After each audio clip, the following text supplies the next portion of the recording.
Cyberwork listeners, I have important news before we dive into today's episode.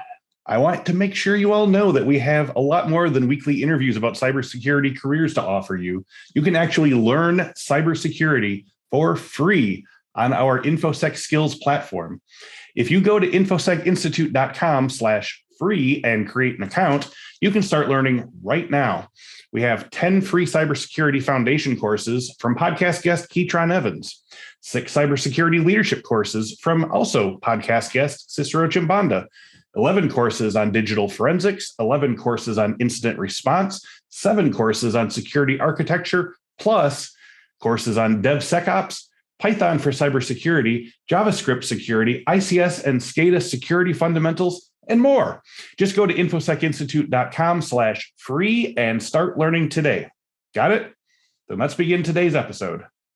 Today on Cyberwork, I'm talking to Justin Pelletier, the Director of Cyber Range Programs at the ESL Global Cybersecurity Institute at the Rochester Institute of Technology. While we're pretty proud of our cyber ranges here at Infosec Skills, Justin positively blows my mind with a walkthrough of his organization's massive immersive simulations. And because they're also involved in cyber range technology for beginning cybersecurity pros who are transitioning from other jobs, which is the sort of people I love speaking to, we were able to talk about what's involved in making a good cyber range, how to break down those early barriers of fear and self-doubt, and how quickly you can move into a cyber career after hands-on training. All of that, and a few of my awkward attempts to shoehorn in references to the movie War Games, today on Cyberwork.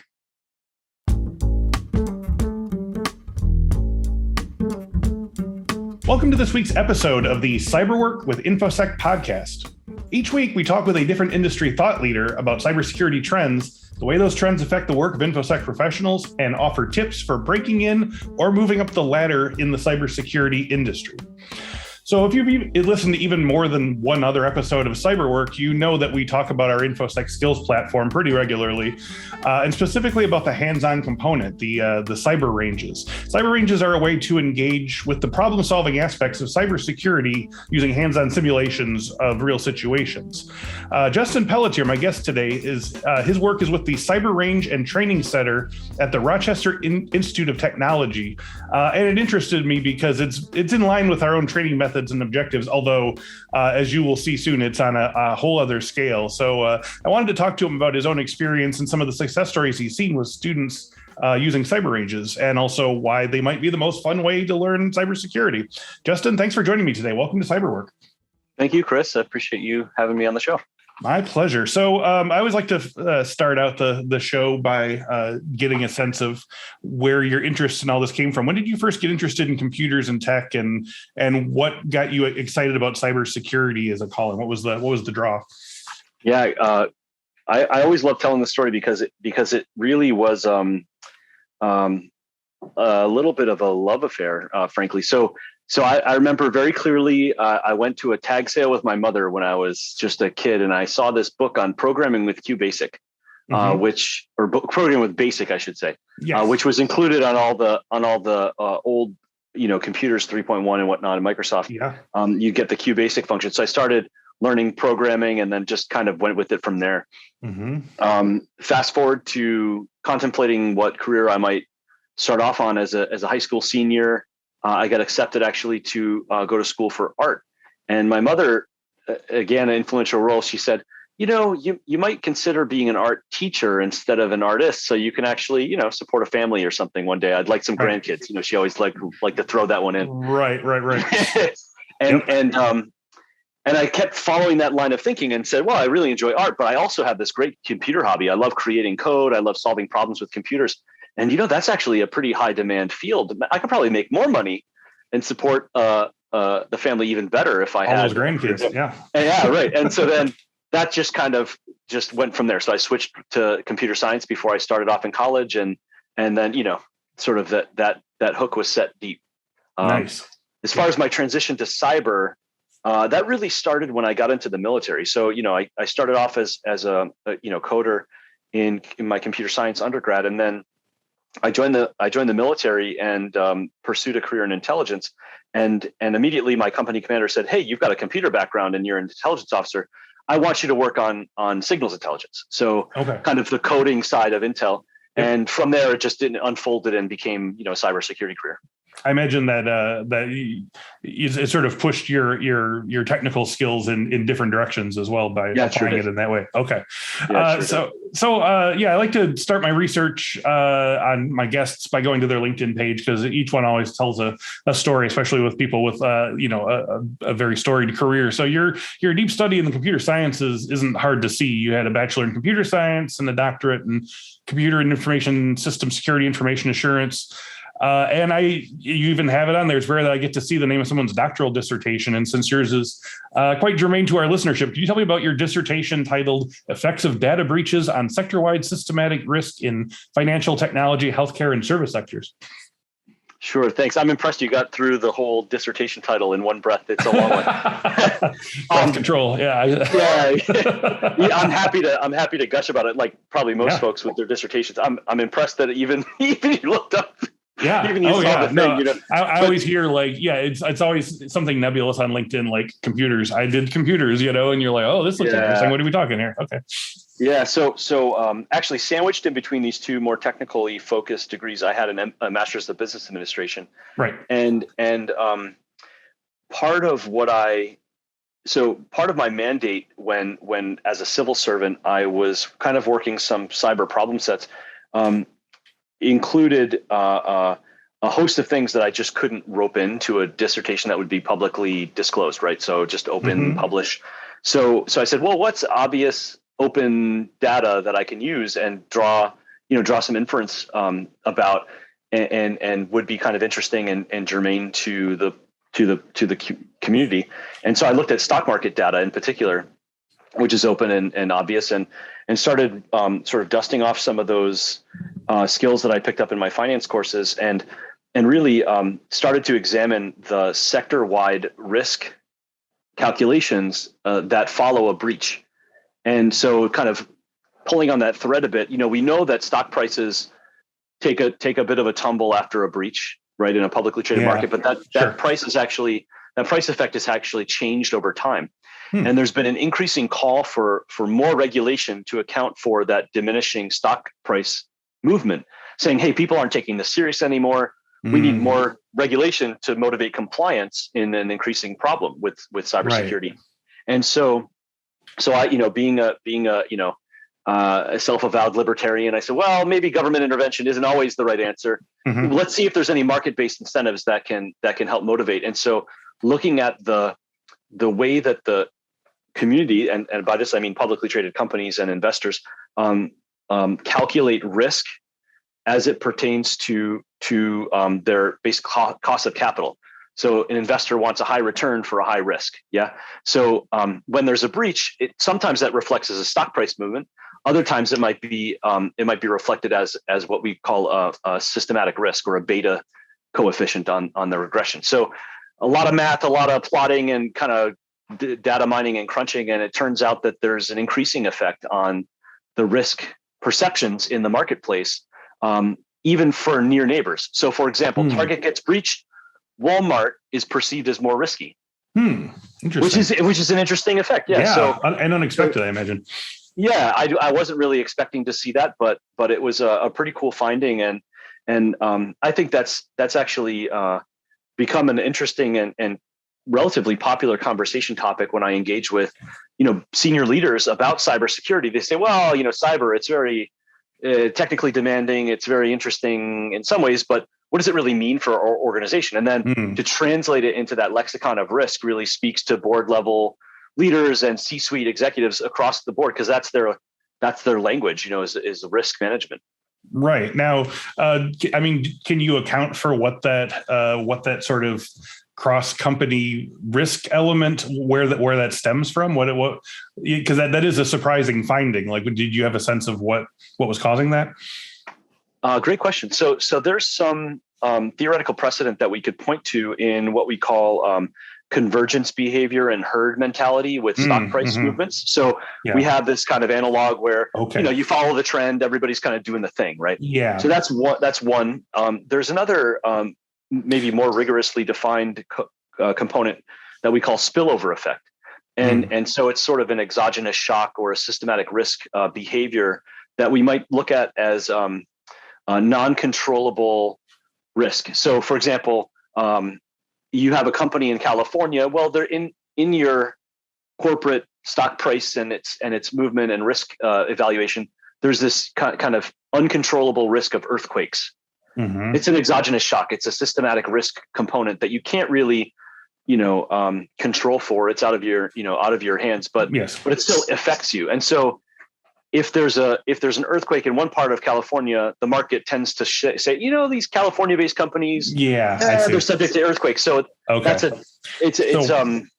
anyway, I could. So while you're moving things around and you're like, okay, we got a dump target, they got breached. You're like, I don't feel good about any of these big box places. Let's get them out of here. Yeah. Right. And it might not necessarily translate into an adjustment in actually the holding, just what the market value seems to demand for the risk cost of holding. Okay. So going back to previous work, you spent almost 2 decades working with the Department of Defense. We mentioned that before, but and that you sort of got into cybersecurity during this time when you were sort of asked to move over to the sort of technical programming side of it. Can you talk about, without breaking any rules or clearances or anything, can you talk about some of the cybersecurity related work you did while there and some of the real world lessons you learned on that job? Yeah, I can discuss a little bit. So as you mentioned, nearly 2 decades of work with the Department of Defense. I have the pleasure of being a civil servant, both as a general schedule employee and as a uniformed person in the reserve component, as a guardsman and as a reservist. Now, I will say that I gained a great appreciation for a lot of surprisingly non-technical things. So certainly there's application areas that are highly technical and quite interesting, I might add, but from a pragmatic perspective, sort of looking at the trajectory of my career, I will say that I received some of the best leadership lessons and training that you could hope to have through the Department of Defense. And I think we all maybe can appreciate that there is no amount of directive level leadership, do this because I told you so, that will make you violate your conscience or, stand up and take fire, like, shoot at somebody or get shot at. Right. So there's this whole sort of crucible of leadership development that I found really beneficial and really, leveraging the understanding about who you're working with and the quality of your camaraderie to achieve what's, almost impossible has really been one of the major takeaways. And so, not so much cybersecurity related work, but that was an absolute real world lesson. I'd say another category of lessons learned is certainly the way that we might incorporate cyber as an element of national power. And so traditionally we have these sort of 4 pillars of national power projection and strategic planning: diplomatic, information, military, and economic. And I think what we're seeing with cyber is, it definitely touches the information, right? Because you have this whole idea of information dominance and controlling the narrative, and there's cybersecurity tools that can impact that, right? You can apply AI and amplify certain messages or create new ones out of thin air that don't even, fake news. And that does play, I think, into diplomatic as well. But then, sort of the military component, seeing the way militaries use cybersecurity as an integrated factor with kinetic action, whether it's for sort of target development in a kinetic cycle, namely, I'm going to, put bombs on a target. I want to know who so let me use some cyber to develop the target, all the way to that whole sort of information dominance side, which not for nothing, I think we're seeing some of that going on in Ukraine right now. Mm-hmm. Yeah. So from getting your MBA at the Rochester Institute of Technology, I see that you came back in 2018 to head the Cyber Range and Training Center, which is sort of the focus of our discussion today. What drew you to return to your alma mater to engage in this course of study and teaching? Chris, is sort of a deeply personal story I'll share with you and your audience, but okay. So I was down in the Beltway, working as a civil servant, working for the country, and loved the job. I really enjoyed the mission, and then my mother came down with Lou Gehrig's disease, and she needed just full-time care. So sure. I realized very quickly that the cost of living in DC is is not conducive to, living off savings as a 30-something-year-old and taking care of mom. So I resigned my position as a civil servant, moved back to Rochester, where my wife is from, and got some help from her family to care for my mother until she passed away. Simultaneously, I was kind of finishing up the PhD and did a couple of stints of active duty during that process, and then said, okay, well, what's next? And reached back out to some of my mentors when I was doing my MBA. I stayed in touch with and sort of shared with them, hey, I'm kind of at a crossroads, and I got the PhD. I was really intending to use this in my civil service career, but now, I don't quite know what to do. I don't really feel like moving back to DC, and my family priorities have changed. I really like it in Rochester. And actually, a close friend now said, hey, we're trying to build this program at RIT called Hacking for Defense, which started at Stanford and has a pretty good community here in the United States. And we want to bring this. And being that you have an MBA focused on entrepreneurship and a military background, you'd be well suited to maybe help bring this program to RIT. So maybe you'd consider doing an adjunct thing. Well, one thing led to another, and I got actually invited to apply for a full-time faculty position, and then the university decided to build a cyber range, and apparently thought I'd be a good guy to lead the effort, and here we are. That's fantastic. So, all right, well, let's get into it. Can you tell me about the work of the Global Cybersecurity Institute Cyber Range and Training Center? So I know you have a presentation here for me, and I'm looking forward to seeing it. But just in terms of structuring the thing, I was just curious what your program offers, what type and levels of students you're targeting, whether these are complete beginners, people with some baseline computer science background, and also talk about some of the exercises and processes students work through via cyber ranges. Yeah, sure thing. And yeah, let me go ahead and share my screen, Chris. Okay. And please, I love what I do, and I'm happy to gush about it forever. So just tell me to stop if I'm going to okay. in the weeds. Great. So first and foremost, we just had an announcement actually yesterday, formally, that we are now the ESL Global Cybersecurity Institute. So we've had a generous gift to a partnership really with ESL, which actually stands for Eastman Savings and Loan. It's a regional financial institution that's committed to cybersecurity, clearly, and they're now the sponsor of the institute, and that's within RIT. I'm not going to spend a lot of time talking about the university, other than to say that I was surprised to learn that we're the 10th largest private university in the United States and have a really strong alumni base. Which is pretty amazing. We have a global presence, not just in Rochester, New York, but in Croatia, Dubai, Kosovo, and so on. One of the things that RIT is really founded on is this idea of cooperative education and experiential learning, which translates really well, I think, to what we do in the range. So I'll get more to that in just a second. But we have one of the oldest and largest co-op programs in the country. So when, regionally, my wife was saying, hey, RIT means jobs. Like that's what it means around here to say, I went to RIT. Well, you got a good job out of it, didn't you? And that's kind of what we're known for. And so when we thought about building this sort of Global Cybersecurity Institute a few years ago, we said, well, we're good at a lot of things actually. And so let's play to our strengths and sort of build onto that and create something a bit more holistic than just doing the traditional sort of engineering approach to things.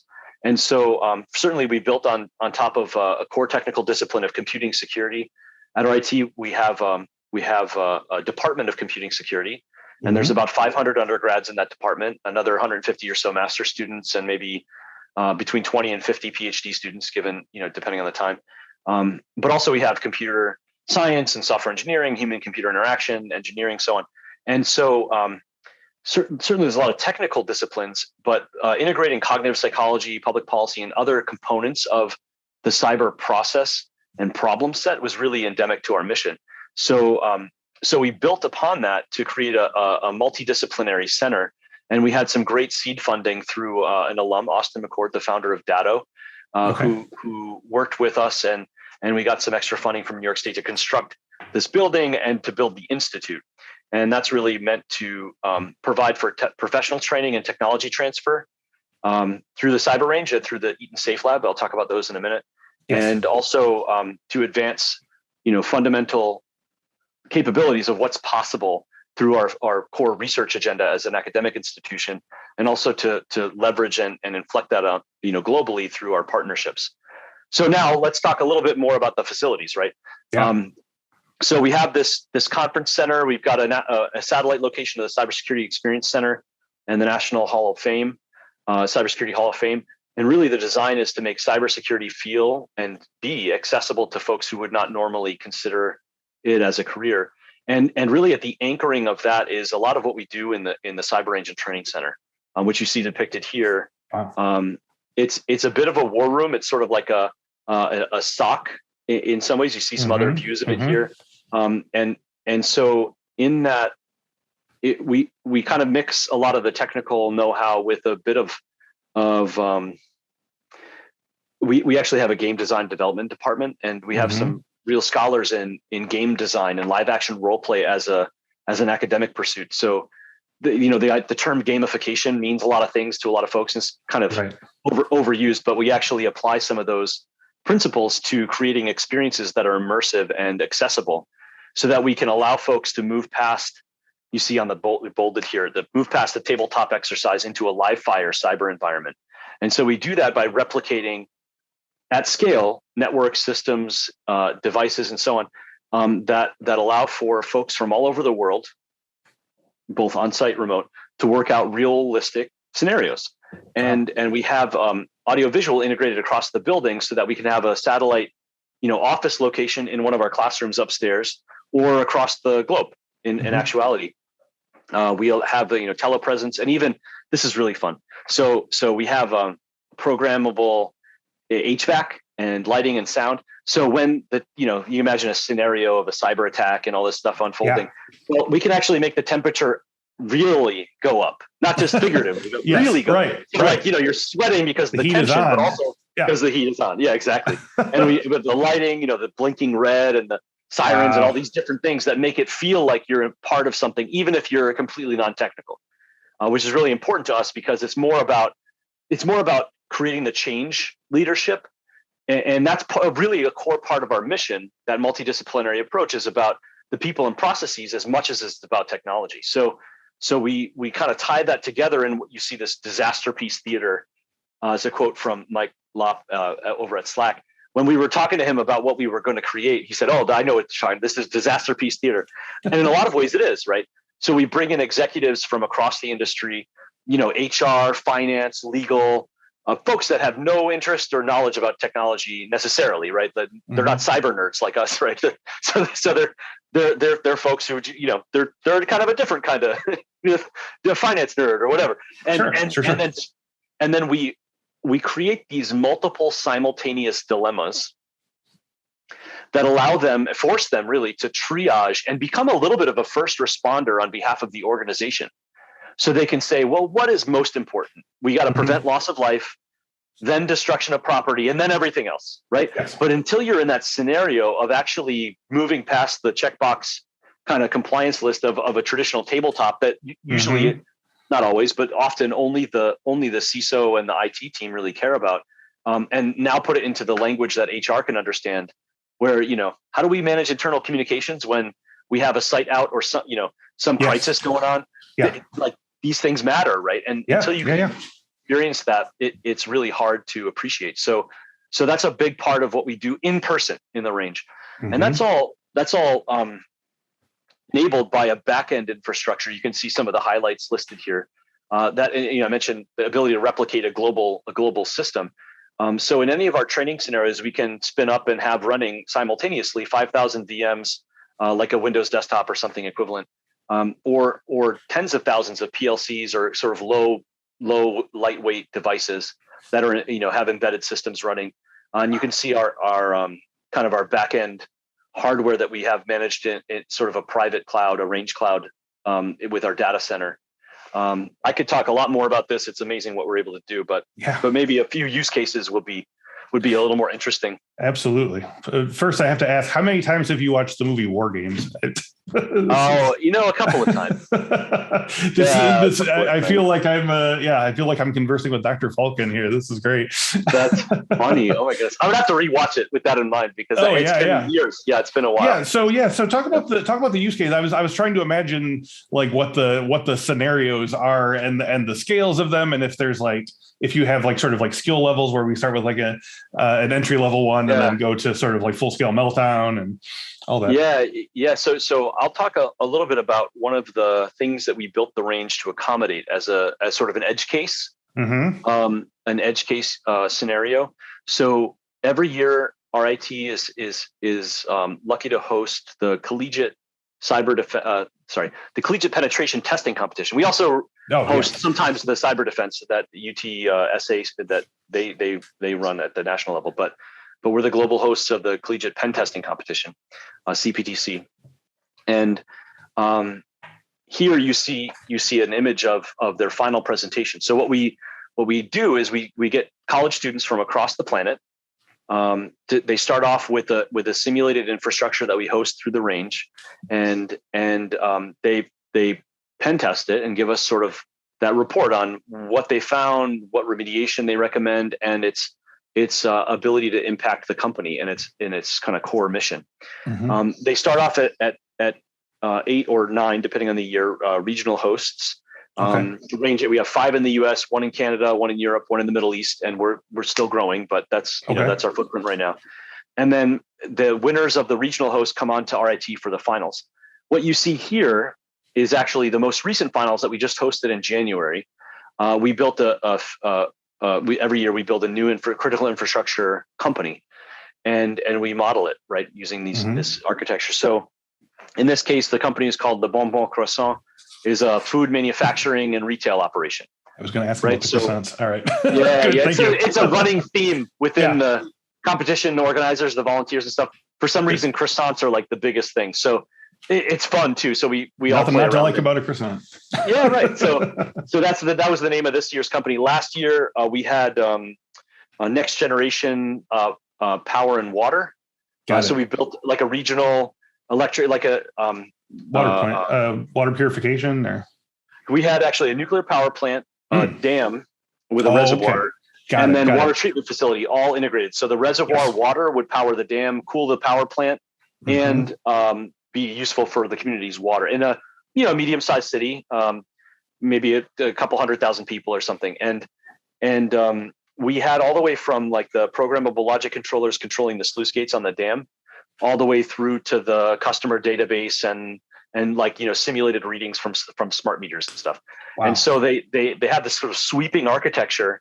And in this example with the food manufacturing, we had the manufacturing floor where they're making kind of these candied croissants and confections, and then there's all these different sort of operations technologies built into the systems, and then the customer database and their logistics system and their ERM and different things like that really replicate a company. And we, the email logs and the chat systems and so on. What you see here is actually they're culminating at finals. They have a culminating final presentation. And we have a series of volunteers that role play as board members of this fictitious company. And again, back to a point I raised a little while ago, I didn't make this competition. I happen to help run it now, but from its design, it requires technical experts to speak at a language that board members can understand. And really that's about risk. And so you see the risk classification. So they're now looking at criticality and severity of impact, and then trying to map that to the core operations of the business to a bunch of savvy technologists that happen to be senior executives and sit on boards themselves and can say, I understand what you're saying. Most board members wouldn't, I don't know, and that's part of the feedback and evaluation. Right. And so this goes way beyond just, you get 200 points if you deploy the right tool at the right moment and things like that. You got it. Yep. So it's much more of a surgical approach, right? Because it's pen testing and it's meant to simulate. So if they bring down the dam, which they had, of course, the students did, they're too aggressive on their Nmap, right? TAC A, aggressive Nmap scan, brings down the PLCs. Like, lesson learned. Learn it here instead of when you're doing a pen test on a real one. Yeah. And we had the role players calling, "Are you trying to flood the town? The governor's on the phone, and this is the 3rd time today. And what are you doing?" Wow. But so that ability to be professional and respond appropriately is really built into the system. Yes. I think I've covered most of this, but one highlight is that we have a chance to cycle through critical infrastructure themes in a way that allows us to build a repository of environments that we can then train on in the range, right, with kind of different training. But also we're able to be a little bit of a forcing function for some of the best white hat students out there to learn technologies that they would never, what student gets Modbus in their undergrad, right? Right. Yeah. But they're trying to figure out what a dam runs on, and that's part of the protocols that they're going to study. Mm-hmm. So that sort of answers my previous question about what level of baseline of computer science or cybersecurity background. This is work for the sort of like the elite students at this point. Yeah, this is the cream of the crop. Absolutely. Okay. And again, this is our one of our edge cases. Mm-hmm. And you can see here we're able to generate a lot of data, which we can then use for research purposes, which is really a cool part of being affiliated with an academic institution. We've got a couple dozen researchers that can say, oh, here's a bunch of Splunk logs, here's a bunch of syslog outputs, and state froze VMs of that were infected or used to attack, and let's do some forensic analysis and so on. So it's really a cool, and we publish this. We publish this data and we make it openly available to the community so others can do research on what attackers might do in these environments. Mm-hmm. So that's one edge case. I want to zoom out a little bit because one of the almost everything that I've just talked about, and I know I'm getting excited and blabbering a lot, so sorry. Okay. But all that's well and good, and yeah, we can run a competition virtually. But what do we do with all that kind of gee whiz AV stuff, that war room in COVID? So we had all these plans to do this kind of disaster piece theater and prep courses and in-person training with all this great stuff. And then COVID, and we're like, well, we got to do something differently. And so we went back to do some, discovery in what's the gap. And in our discovery, we realized that we interviewed several dozen CISOs and program managers and technologists, and found that it's not the 10% of people that are cyber enabled that are really the core. It's the 90% of people that don't know anything about cyber that are the problem, from two perspectives, right? One, they're the ones clicking all the links that they shouldn't click, right? Which is the infection vector du jour. And then the other part of it is, well, we need more cyber folks to come into the workplace. I don't care if they're entry level or the cream of the crop. We need more, right? Just like turn up the volume on the whole thing. Right. And so we said, all right, well, let's create something that will allow folks to have a baseline understanding and ability to project cyber skills and keep growing. So they have a good foundation, right? So we built a career launch pad that you can see described on the screen here, but really it's about as close to a boot camp experience as you could hope, like a coding boot camp or whatever, with no technology background required. We of course do some testing to make sure that we've got good logic and reasoning and attention to detail. Right. But I'll tell you, we've had some amazing stories about like life transforming coming through this. No tech background, folks who were sanitation workers, construction workers, nurses, receptionists, all come through our program and get great cyber jobs afterward. So we do this all online, and of course we're built on this immersive experience, and so we built a company for them to role play as interns at. This is Brickwall Cybersecurity, Brickwall Cyber. You can Google it; it looks like a real company. Yep. We've had folks reaching out, "Hey, can you help us out?" They think it's a real company, but this is a simulated firm that allows our bootcamp learners to go to work on day one. So they learn by doing instead of just getting a bunch of lectures and stuff like a traditional academic experience. And so we run this in a way that lets them, answer emails, trouble tickets, and so on with colleagues in a built environment that feels like a real company. So they get some professional experience. Even if they've been a sanitation engineer, never set foot in an office other than to, take out the trash or whatever, they can still get an appreciation for what what it's like to work in an office environment, so they can be successful on day one. And of course, the tools that they get exposed to are relevant, we think, and germane, so that they might not be, that cream of the crop expert by the time they're done, but they know where to go to keep learning. They've got a lot of resources, and you talk to them about Zeek or whatever it is, and they say, oh yeah, I know what that is, and they know where to keep learning if that's a big part of the job you've got for them. Right. Yeah, it's that first breakthrough that's always the sort of scariest part, especially if you don't feel like you come from that world.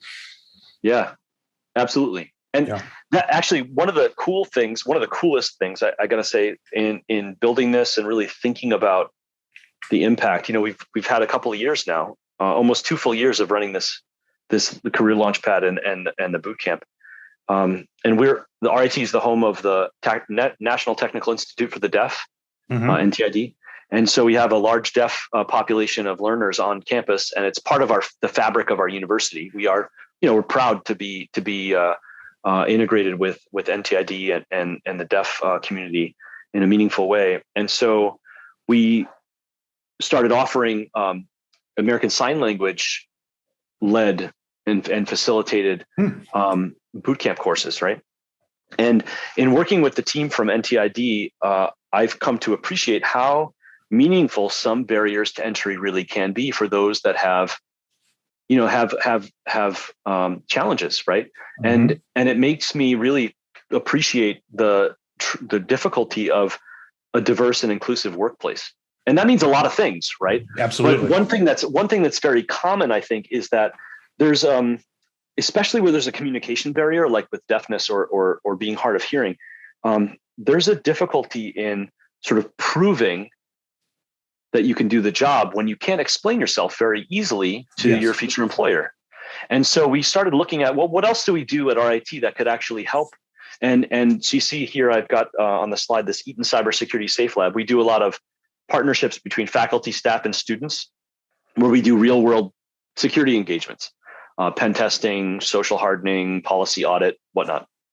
And so we took that and we built that opportunity through that lab into an apprenticeship series for those bootcamp grads, for our sort of the entry level folks who have these barriers, so that they can then, instead of saying, let me explain to you in a way that is hard to do when you have communication barrier, or other barriers across diversity targets. Absolutely. Instead of explaining it, let me show you. Here's my portfolio of things that I have done. Yes, that's so much more convincing. Oh yeah. When there's some a cognitive diversity issue or a linguistic limitation or something. Or again, there's a lot of categories of diversity, and one thing that really I think translates across a lot of those categories is if you can show what you've done, the need to be able to prove that you can do it is really solved. And so we actually just got grant funding to build an apprenticeship program. And so we're hiring 6 apprentices as our pilot to do testing. You can see a list of capabilities and areas of expertise and so on, but to fit in with the lab and test voting devices and energy devices and things that we're already doing in the lab. So I'm really, in particular, excited about that. There's some great projects that we've done.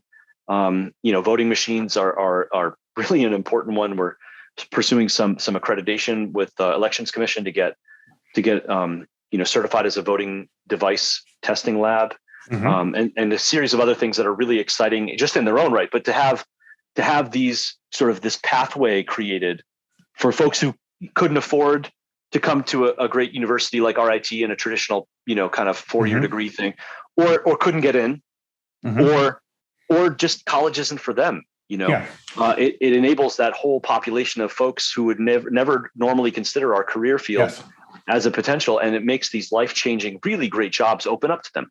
This is really a cool and motivating thing. Yeah. So I guess I'll leave that there. I could gush, but okay, well, that's enough for the dog and pony, maybe. That's great. I was going to say that I was before this, I was having trouble imagining how we were going to sort of transition back to relatively low-level cyber skills discussions or cyber range discussions after talking about the war room and the disaster piece theater and so forth.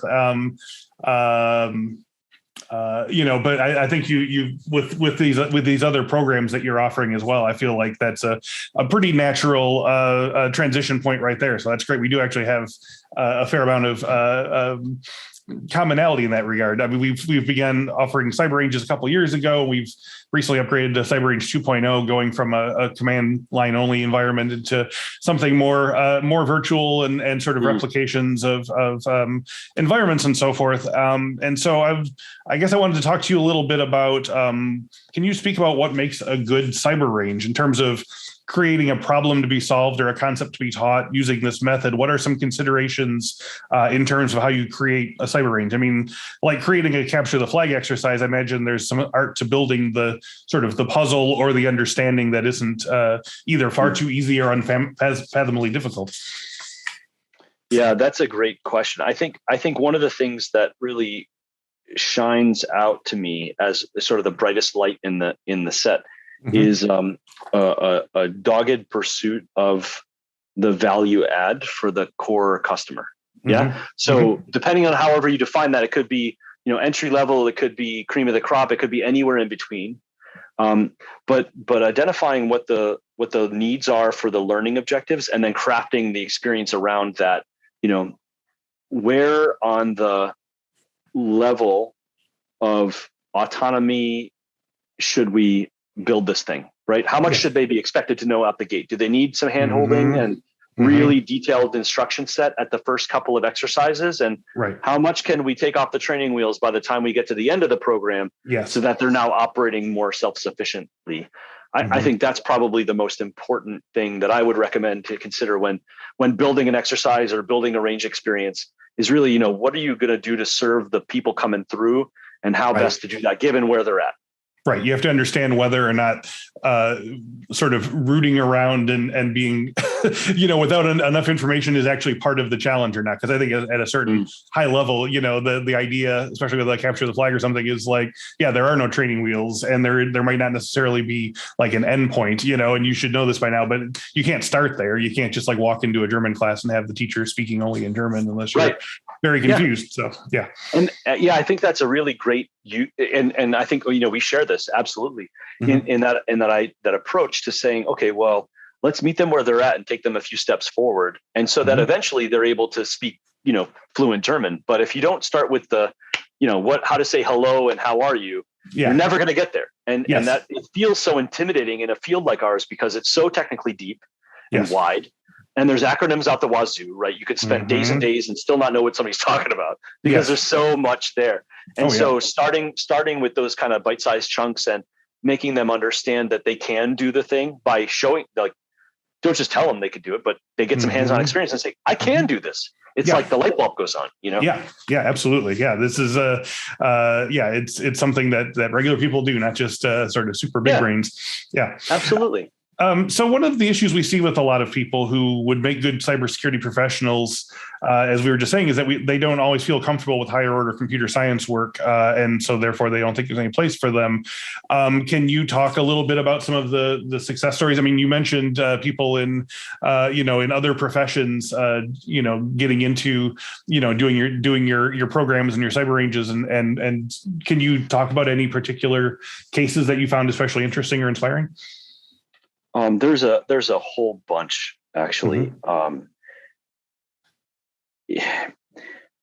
I could name names, but I haven't necessarily gotten the permission to do that. Sure, of course.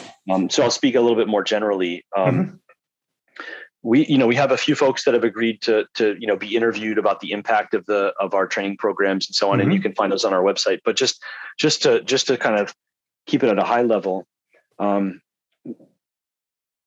I've seen folks who lost their jobs because of COVID. The whole industry got pulled out from under them. They were a hospitality management level person for 5-10 years. COVID hits, everybody get laid off. Yeah. Right. And then, they were able to not only learn the fundamentals of cyber, but then also have this industry background that they could then apply it to.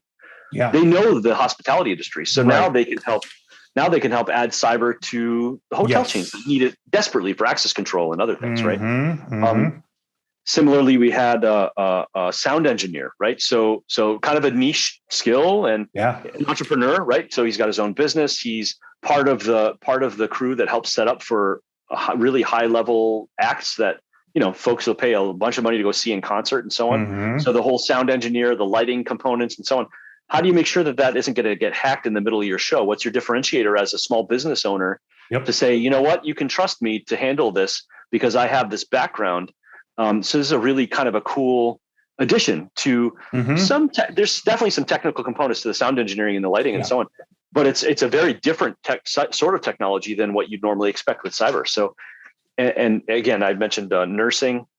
So of course, a great opportunity for somebody that understands the experience of caring for a patient and can translate the cyber need to the nurses and doctors and all the folks who are like, I just want to serve the patient. Okay, well, you can do that better if you protect their information. Here's how to do it. Don't just click, cancel on the next security feature you see. And oh, by the way, let me understand how that works. And then relay that to the company so that they can improve the experience as a user. Right. So really unique and cool experience. So again, I could talk a a lot more about examples like that, but that ties in nicely. We had a previous guest who, and we basically got to that point as well in terms of, if I have these skills, where do I go now? And it's like, well, whatever industry you're interested in anyway, there can be a cyber component to that, whether it's libraries, whether it's finance, whether it's hospitals, whether it's, so I guess as we're kind of getting to the end of the hour here, but I want to talk a little bit about, as you said, with COVID, a lot of people lost their jobs very quickly. Entire industries kind of fell apart at the seams for the foreseeable future. Can you talk about the sort of rapid upskilling that happens with cyber ranges? Because I mean, if you're in that point right now where you're like, this sounds really interesting, I feel like I can contribute to this, I want to start learning immediately. Can you give like sort of an estimation of what, how long they might take them to sort of feel comfortable, have a demonstrable set of experiences that will, and then in terms, have someone else be able to take a chance on a relative newcomer like that? Yeah. I mean, I'm biased because of our boot camp, our career launch pad, that foundations level. We built that to most rapidly career transition in 16 weeks. And those are 16 grueling weeks. That's why we called it a boot camp. As a military guy, that means something, right? It's like really grueling. But that's the shortest possible time frame that we could engineer and feel comfortable saying, actually, no, this person knows enough to be effective on the day on the job one or day one of the job. I will say that when we spoke with a lot of the hiring managers that would employ these folks, our trainees. A huge range of responses. Some said 10 years, maybe, right? And I think there's some real truth to the range in that there's things that you can do using tools. If you know how to use a tool, you can be effective after only a handful of weeks, really. Maybe a couple of months of, even if you don't, you can put together an Excel spreadsheet or something, but to program something, no way, right? But even after a dozen weeks or so, you can be effective in being part of a cybersecurity platform. Being a level 1 SOC analyst, maybe with some mentorship and some ongoing training and so on. Though I think we always have more room to grow. So even though I've been doing this, we've been doing this for decades, right? And it's like, there's always more to learn. There's always some, you lift up a rock and there's like 100 more things to uncover. And it's wow, this is such a deep field. It's really exciting. So I think, probably the biggest thing to just keep in mind for those that are thinking about the field is that you're never going to stop learning, which is to me part of the fun, really. But also not to be intimidated by that, you can actually be effective, even if it's just helping people understand how to enable security by default on their system in a very simple way. Just being able to communicate with people, or run a few log traces and see, there's something going on here, and then escalate it to the next level up, and that can actually make a material difference because we need really all hands on deck. Can you speak at all to, with regards, we're sort of talking around the notion of the skills gap, that there's all these jobs out there and not enough people to fill them. And as you said, there are plenty of opportunities for people who have this sort of minimal skill set, who are transitioning into a new part of their career. Can you talk at all to the sort of HR hiring side of this, in terms of whether there needs to be, a loosening up? The archetype is always, it's an entry-level job, we need you to have a CISSP, or something like that. Do you see any sort of changes in terms of the hiring landscape of companies being more willing to take a chance on, as you said, a former, hospitality person who's gone through a boot camp and is learning, very quickly? Yeah, we surveyed and interviewed bunch of folks, maybe a couple hundred folks. And we found absolutely that certifications like CISSP, they're really HR filters, and they're very useful, by the way. And I'm a CISSP holder.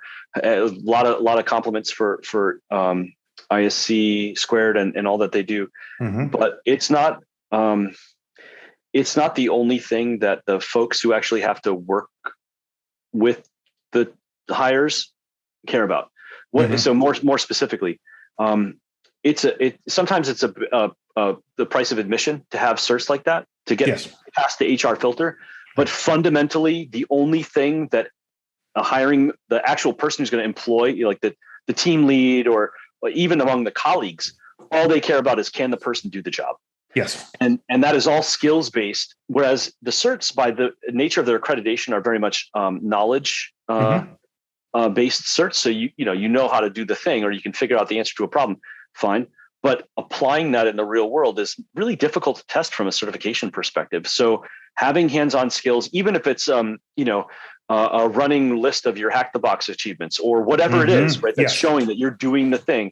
Yep. That's what people care about. And if you can't get through the front door with the HR filters and all that, then talk to folks at B-Sides or some other community-driven event and say, hey, I'm breaking into the field. Can you introduce me to some of your colleagues? And you will get a job. Yeah. You don't have to go through the front door all the time. You could be a warm lead. And as long as you're interested and motivated, you will land a job. There's enough jobs out there for sure. Absolutely. So one last thing here, I saw it, sort of threw it on your presentation, but if our listeners want to learn more about either Justin Pelletier or the Cyber Range and Training Center at RIT, where should they go online to look? Sure. So LinkedIn is probably the best place if you want to get a hold of me personally. Okay. If you want to learn more about the Cyber Range, about the goings on at the ESL Global Cybersecurity Institute, check us out online at RIT, the Rochester Institute of Technology, rit.edu. If you type in RIT Cyber, you'll get us. If you just Google RIT Cyber, you'll get us. And I just talked about a large component, but only a small component in big picture of the overall mission, right? So we have all these research initiatives and some really cool stuff going on across the bigger RIT with a relationship to cyber. So it's not only the Cyber Range itself, but invite you to check us out online there. Awesome, Justin. Thank you so much for joining me today. This was amazing. Frankly, I'm blown away. Thanks, Chris. It's a pleasure. I'm really a fan of what you're doing and how you're doing it. So I'm very pleased that we were able to link up today. Well, thank you very much. I like to hear that. I appreciate it. So as always, I'd like to thank everyone listening to and supporting the show every week. New episodes of the Cyberwork podcast are available each Monday at 1 p.m. Central, both on video at our YouTube page. Just type in Infosec, you'll find us, or on audio wherever you download your podcasts. So I want to make sure, speaking of Cyber Ranges, that we all know that we have a lot more than weekly interviews and cybersecurity careers to offer. You can actually learn cybersecurity for free on our Infosec Skills platform. If you go to infosecinstitute.com/free and create an account, you can start learning right now. We've got 10 free cybersecurity foundation courses from Keytron Evans, 6 cybersecurity leadership courses from Cicero Chimbanda, 11 courses on digital forensics, 11 on incident response, Python for cybersecurity, JavaScript, ICS, and SCADA, and more. Just go to infosecinstitute.com/free and start learning today. Also, speaking of Cyber Ranges, we have a monthly challenge. If you go to infosecinstitute.com/challenge, you'll go through 3 little challenges, escalating in difficulty, and if you complete all 3 and you get the little diploma and send it to us, you could be eligible for free prizes each month. So check that out, infosecinstitute.com/challenge. Thank you once again to Justin Pelletier and RIT and the Cyber Ranges. I've already forgotten the new brand. What's it called again? ESL Global Cybersecurity Institute. Thank you very much to the ESL Global Cybersecurity Institute and Justin Pelletier. And thank you all for watching and listening. We'll speak to you next week.